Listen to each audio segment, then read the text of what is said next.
Hey everyone, welcome to 15 Minutes of Growth. I'm Rob Stanley with AccrueMe, and today I got Stephen Pope. Hey, what's going on, Stephen? Rob, thanks for having me on. Yeah, absolutely, man, and great to have you on. Today we're going to be talking about basically growing Amazon FBA business and how to do that. And let's kick this right off. So why don't you start with what are some of the main things you see and you've maybe used or helped people with as far as growing their Amazon business, FBA business? I like to break it down into two sections, right? So whenever you're doing growth, there's kind of a two-part playbook. The first is traffic and everything that's involved in traffic. So that's your search engine optimization and your pay-per-click advertising.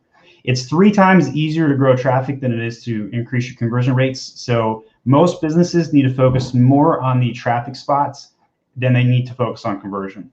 The second way is to increase the conversion rates, and that's everything from merchandising your product, making sure you've got the copy and the bullets and the photos in, as well as catalog management. All those tricky things that you have to do with template uploads and all of the problematic things that are included in managing a catalog on Amazon. Because as we know, selling on Amazon is not passive income. Then there's some more colorful, fun things like design and A+ content. So from a high level, traffic and conversion and everything that's involved with those two things. Yeah, that's some good information. And, so traffic and conversion, I hear that talked about a lot, but why don't you try to maybe expand a little more on traffic and conversion? I think that's something that, it's talked about, but everybody always talks about it at a really high level. Maybe try to break that down a little more for us. Yes, and I think it's important to talk about it at a high level and then break it down in that order, because if I started talking about my 3 phases of SEO from the get-go, I would lose people. What happens when you try and grow sales on Amazon is a lot of people will do the typical set it and forget it methodology. And in reality, it is a continuous iterative process, right? So there is no single hack I can give you today that's going to turn around your business. Now, most people know that, of course, but they still watch all the podcasts waiting for that 30-second hack that they can do in 5 minutes that day. Now, if you're looking for that hack, here it is. Go put alt text in your photos of A+ content, 100 characters per photo. It will increase your indexing, I guarantee it. Amazon is on record saying, hey, we don't index A+ content, but I know that's not true because I've tested it. I put Spanish behind one photo, didn't put Spanish anywhere else, and I indexed for Spanish keywords. So that's your quick hack for today. On a more serious note, we run multiple iterative approaches in every one of those key areas I mentioned. You need to keep your traffic growing, and you need to keep your conversion rates stable or improving. And the way to do that is to iterate in each of those sections. So if we're going to talk PPC for a moment, you would iterate that by continuously creating new campaigns, isolating keywords that work, and building out new segmentations. In the last year, Amazon has rolled out a dozen different advertising techniques, methodologies, reports, and even ad types that you need to be paying attention to. If you haven't been keeping tabs on some of those sort of things, you're behind the curve, right? You got Amazon aggregators coming in from the right with massive amounts of capital, right? I literally was just on the phone with Thrasio today talking to their acquisitions team about what they're seeing in the space. And Thrasio raised $750 million last week, just announced, and $1 billion last year. So there's 80 other aggregators that are well behind and smaller than Thrasio that are following in their footsteps and replicating that playbook. And that's what's going to do is going to increase your competition in the market space. And on the left, you've got the Chinese going direct to consumer, right? And the Chinese are all about operations excellence, and they're going to decrease the cost of those goods because they're going for commodity goods and they're iterating on operations costs. So you as an Amazon seller, you're stuck in the middle here. You're getting squeezed from the left from the Chinese, getting squeezed from the right from the aggregators, and you have to up your game and you have to build a community behind your brand, or you're going to be squeezed out of the system, and you might as well sell your brand to an aggregator or use a broker like Quiet Light Brokerage. So that's on PPC and SEO, a little bit of a taste. Go a little bit deeper on SEO, if you will, if you want me to, Rob. Real quick question though. So here's something kind of interesting that we've seen. So you were speaking of Thrasio, right? And there's other ones out there too. But actually over at AccrueMe, what we're seeing is a lot of people coming over who've maybe looked at selling their business, and they maybe just aren't big enough yet. Like, you know, they're getting up there and they're trying to grow. But what we found is they come in and they actually use some of our growth capital to invest in their inventory and basically help them grow their business. And what they're able to do is actually grow that company bigger and then actually get a better evaluation. Exactly. So that's one thing we found. We see that happening quite a bit right now, because it's not that they won't get an offer, but the offer is usually kind of low if you haven't built your business out. So, you know, that's just something I wanted to throw in there, because you know, you were talking about, you know, everybody going over to these aggregators and maybe not expanding their business. So go ahead. You were going to talk more about, I think you said PPC or something. Search engine optimization, which is not a sexy topic, right? Nobody is dying to know about what I'm about to say, but I will say this: it's underrated, and people need to spend more time on their search engine optimization because it has a massive impact. Right? At My Amazon Guy, we run 3 phases of SEO, and we give all of these playbooks away for free. But if you want a higher risk, you can. Phase 1 is all about indexing. And what I mean by indexing is show up on the search page results on Amazon.com for keywords in mass, right? So if you are launching a product, your goal should be within 30 days to rank for at least 1,000 keywords.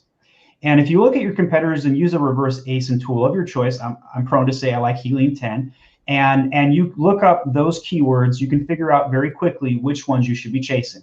Enter in phase 2. You incrementally index those keywords. So we like to call it the pink word update or the Dennis Rodman update, because there's an actual brand analytics dashboard inside of Amazon where you go in and you can see which keywords are already present in your content, your title, your bullets, etc., and they can be safely removed from your search term field in the back end. We don't recommend doing this in phase 1 because we have found through testing that having the duplication in phase 1 will lead for the maximum amount of indexing. But when you get to phase 2, you're already ranked for 1,000 keywords. It's all about incremental indexing. And so at that stage, you want to switch out some of those keywords. Back to the theme of iteration, you never should stop working on your SEO, bottom line. Then we go to phase 3. Any keyword, once you have enough keywords in the strike zone, I would say 50 keywords in ranks 20 through ranks 50. And if you have at least that many, you're ready for phase 3.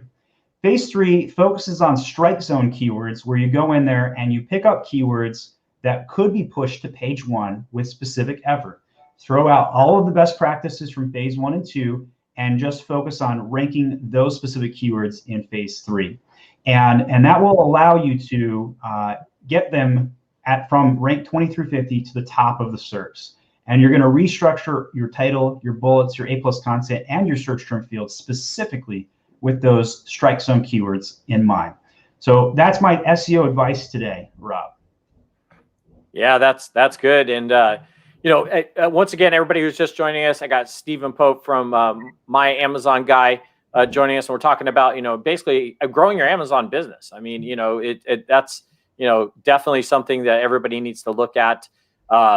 You know, and actually today's, just so everybody knows, today's 15 Minutes Growth is brought to you by AccrueMe. Obviously, head on over to AccrueMe.com, and you know, we'll jump right back in. But anybody looking for any questions or have any questions for Stephen, feel free to post those in the comment section and hit that like and subscribe. We'd appreciate it. So yeah, keep going there, Stephen. So let's go into. I just had like people on just last week talking about PPC, so I don't want to dive too much more into that. But I know there's catalog management. Yeah, catalog management. Let's go into things that a lot of people just don't talk about. Like you just said, catalog management. I haven't had anybody on the show. I think I've been doing shows for a couple of years now talking about catalog management. So dive into that. Tell us what you know about catalog management and what advice do you give on that? So this is where I like to make fun of the fact that selling on Amazon is not passive income, and enter the catalog management conversation. If you are selling in a category that has a lot of competition with high margins, supplements, beauty, you're getting hit right now with black hat tactics where they load, quite frankly, banned substances to other countries to hit your US listings. If you are facing something like this, you need to hire an expert immediately. On a less severe state of being, just simply making sure your catalog is managed well, you're not infringing on trademarks accidentally with a brand name in your search terms. making sure the listings are cleaned up, accurate, as well as following all of the transparent Amazon policies, because they're not transparent, and making sure that you can keep up with where everybody else is seeing policies shift and problematics with that. Thank you, Ryan Kramer. I really appreciate that. Ryan says, Stephen Pope always dropping great tips on Amazon. I appreciate the compliment. Thanks, Ryan. And so if you were having a hard time keeping up with managing your catalog, you can run a quick checklist. Go to your performance notifications, go to your account health, make sure that your products are healthy and not being taken down, that they're showing up accurately. If you have a risk for a trademark infringement, that is because you're using a phrase on your listing. A competitor has not reported you yet, but the robot says that there's a trademark and they're worried about it and they may take you down. That's kind of like the newest thing I've seen this year with some challenges. On the front end side of things, your A+ content, does it have 1,000 words of copy? If not, maybe you should hire a copywriter and write some more content. If you only have images in your A+ content, you are not indexing for as many keywords as you possibly can. Very important to manage your catalog with both traffic and conversion in mind. And everybody focuses on conversion when they do a design. They're thinking about the aesthetics and does it look pretty? And of course, you need to humanize that thing. You need smiling, beautiful faces looking at the camera with you know the sort of shine that people are looking for when they want to convert and buy a product. One of my favorite things to ever do. This is my favorite technique. I want you. So if you're listening to this, I want you to ask yourself this question. Who is your target demographic? And pause and think about this deeply, because what I normally hear in the first response, and people will say like, okay, I sell a toothbrush, so my target demographic is everybody with teeth. And that is not your target demographic at all. All right, Stephen, hold on. Don't give them the answers yet. We're going to pause really quick. We do have a commercial break we got to hit real quick. And everybody stay tuned for the answer to this. So hang on real quick. This content is brought to you by AccrueMe, the business-friendly funding solution for Amazon sellers. If you're a profitable Amazon seller looking for capital to grow your profits, click the link around this video or visit AccrueMe.com for a no-risk funding estimate in less than 3 minutes. All right, so we were just talking about toothbrushes and what their target audience are, and go ahead. It's not people with teeth. So a common thing or thread I would get is that people would say, oh, it's men between the ages of 40 through 50, or it's women who are in college, right? That, again, is not a target demographic. That is just a demographic. A target demographic, if you will, describes the perfect customer who you would win 100% conversion rate with. So if I were to ask you this question, if I was trying to sell Russian mail order brides, you heard me correctly, I said Russian mail order brides, who would be my target demographic? And the answer to that would be 3-time divorced truck drivers. That is a target demographic.